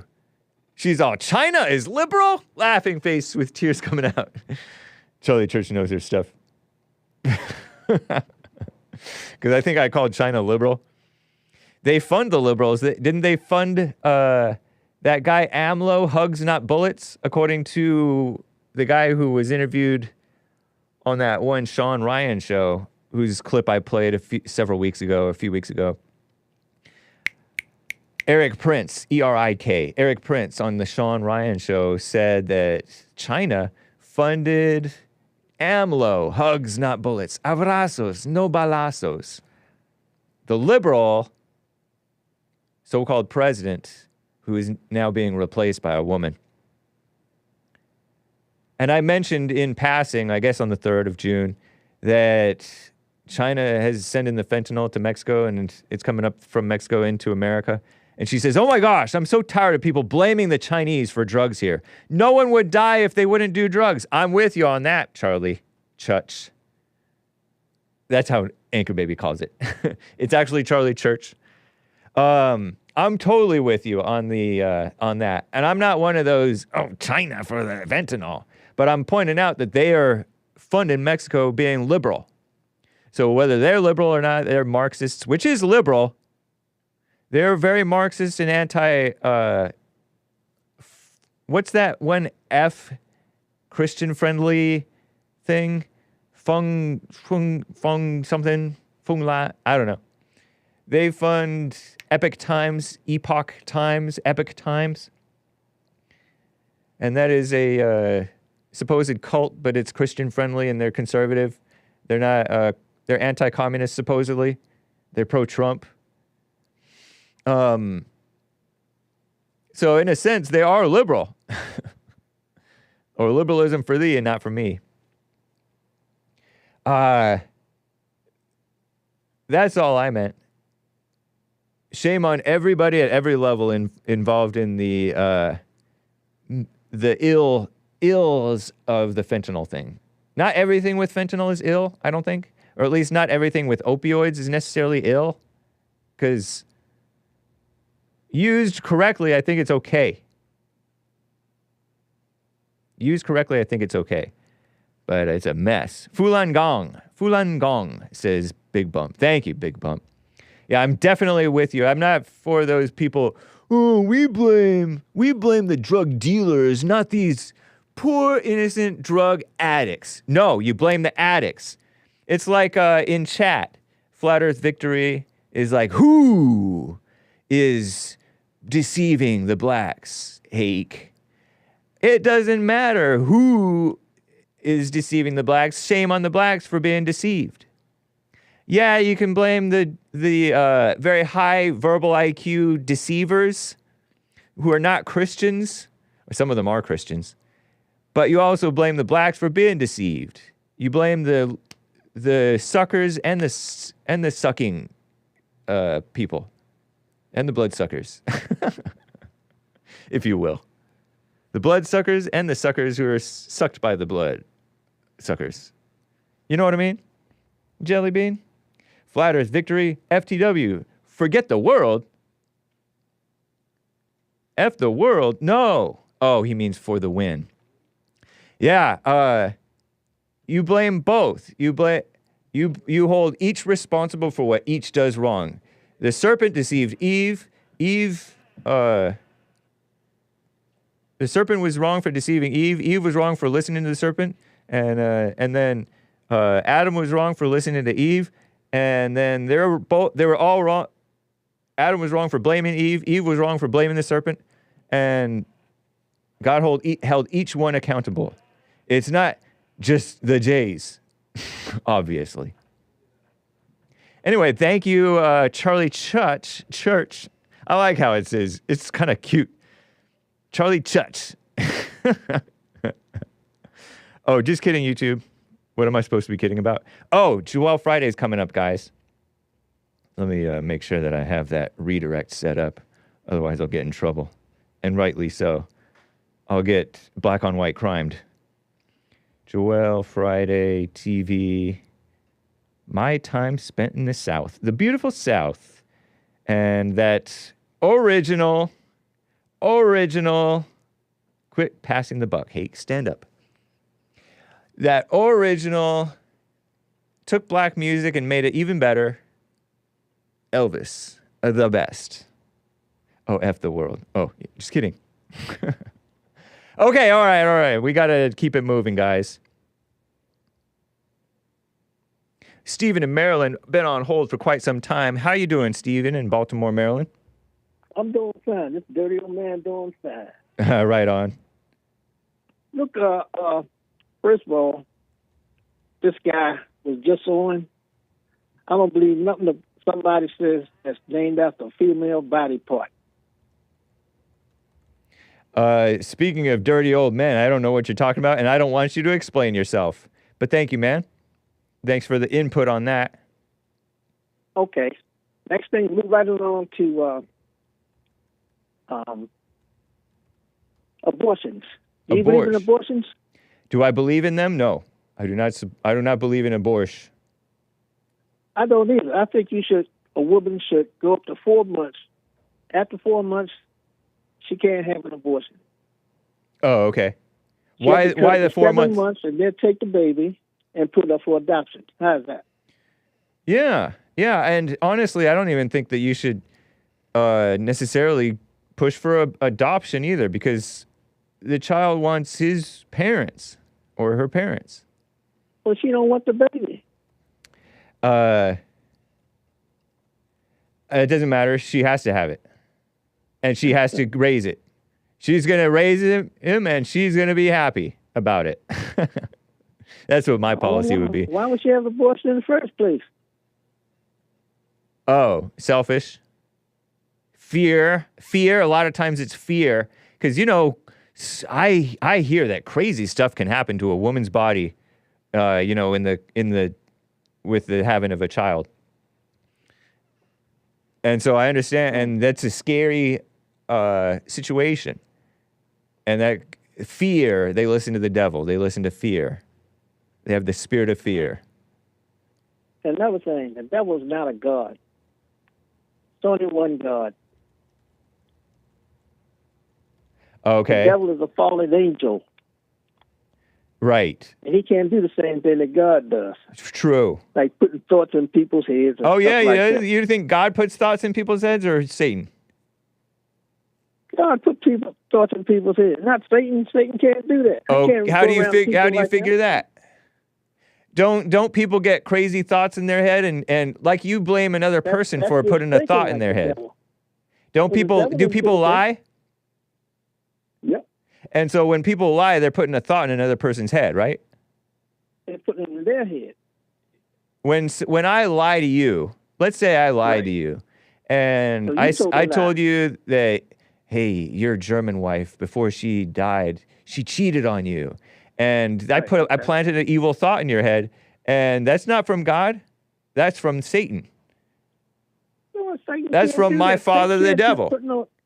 As Satan Jesus said, your father, the devil, he was lying from the beginning. Something like that. Look. Yeah. God is everywhere, right? Yeah, I guess so. Yes.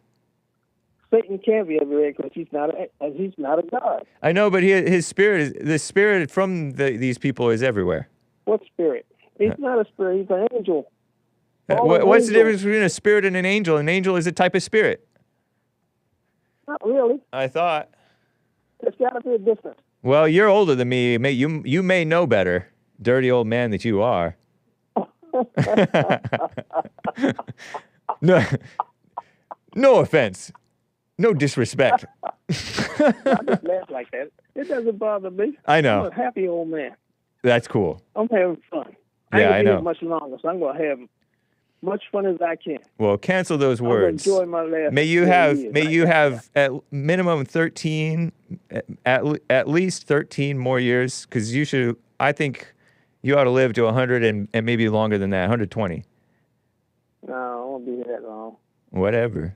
No. I'll probably be out of my mind. I ain't got no teeth. Oh. Well, I mean. I'd rather go. I like your attitude, though, I guess. I have fun. But you're only going to do a certain amount of time. Yeah. But still, the devil can't do that. That's on you. I know, but lies, you can say, okay, it's on me, but it's not from God. A lie or a thought that's a lie is not from God. Right. Yeah. So if anybody do anything bad, it's on them. Out of curiosity, why do you say 4 months? Is 4 months, the baby is too recognizable as a baby or something? No, he can't do it on his own. It's just a drop of blood.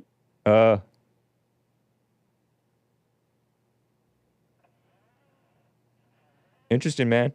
Well, they don't know anything. Say again? After 4 months, he start turning into a baby. And he just had to care for 7 more months. Oh, okay. And have somebody adopt it. Yeah. That's why I say I don't know why these people complain about people having abortions. They won't go there and adopt the kids. Yeah. There'll be no adoption. There should be no kids around that's be adopted. Yeah. With all these people against abortion. Go to them office house and get them kids out of there. Yeah. Funny people. Well, thank you, Stephen in Maryland. I appreciate the input, man. Call me again. All right. Anytime. Yeah, definitely. All right. Bye. Rick in Hampton, Virginia. Rick, just getting in. How you doing, Rick? What's going on, James? What's happening with you, man? How you feeling, bro? I'm feeling fine. Thank you. Man, I missed the service yesterday, man. Oh, Y'all get a chance to tell Jesse I'm praying for the healing of his eye. I know he just had surgery, so I'm praying that it heals properly like it should. cool. Right on. You know, Caitlin Clark, I believe they're giving her a hard time because she's a straight Christian lady. If she was lesbian, they wouldn't give her a hard time. You know, there may be something to that. You know, people are, and she's white. You know, she's white, successful, quiet, calm. They gave Taylor Swift a hard time until she turned liberal, because Taylor Swift was quiet, and being quiet, the conservatives start to like you, and the right wingers and the whites start to like you, and the men. But if you're a loudmouth and turn liberal, I have a feeling that they are going to pressure her to be pro-LGBT, to be pro-black. She's like Trump. Caitlin Clark is like Trump because she likes the blacks. Trump likes the blacks. They sincerely just like the blacks. One of her heroes, WNBA women's basketball heroines, female heroes, is some woman, black woman, I think. So she just naturally likes blacks, just like most white people just naturally kind of like blacks, at least at it, Yes. in bits, of course. A lot of whites want to help blacks, but just that anger they've been poison blacks for the longest until they overcome their anger. It all starts, at home, from hearing it from their families, their close families. Then they hear it in the neighborhood from their friends, from their parents. And after that, they go to public school and they push the liberal agenda. Then once they leave the public school, they go to college, and then they push it. And then the black politicians, the black liberal politicians and the white liberal politicians push it. And then your liberal black urban radio stations push it too. So true, man. It's a mess. Rick, I have to run you off. Yes, sir. I appreciate your calls, but I forgot to do some super chats, so I gotta wrap things up. Take care, man. All right, then. Call me tomorrow. Call me tomorrow early if you can. Yes, sir. All right. Take care. Gotcha. Love y'all. Be blessed. Yeah, you as well. You see that note there, Hassan? We're gonna play Agnus Dei. Super chats, guys. I neglected to read from Dawn. Dawn E. Girl's idea says, Hake, you would be a great catch if only I was 10 to 15 years younger, never married, and closer. I always said my soulmate was probably aborted. I divorced, not my soulmate. You're fine either way. Indeed, marriage, family, all that stuff isn't everything. It's not life. It's part of many people's lives, but it's no big deal either way.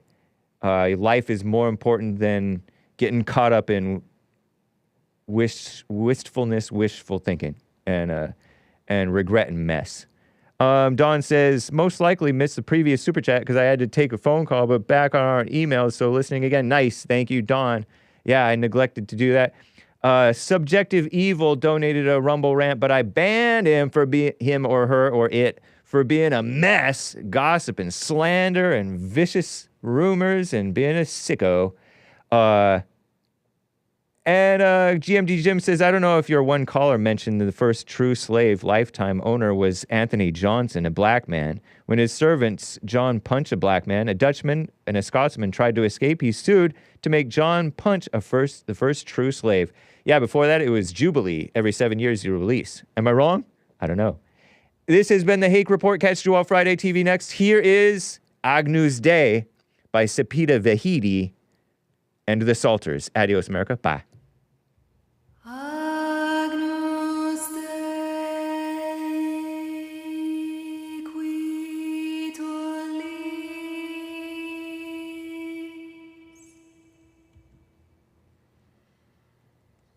peccata mundi, Lamb of God who takes away the sin of the world. miserere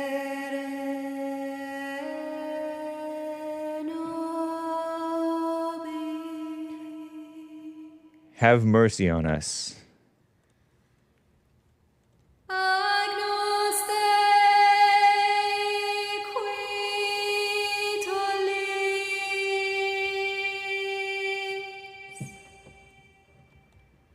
peccata mundi.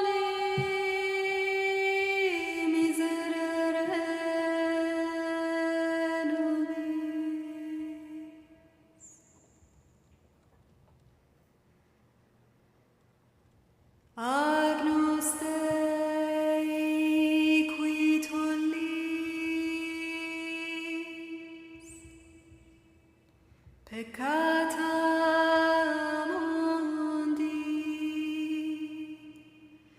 dona nobis pace. Give us peace. Adios, America. Bye.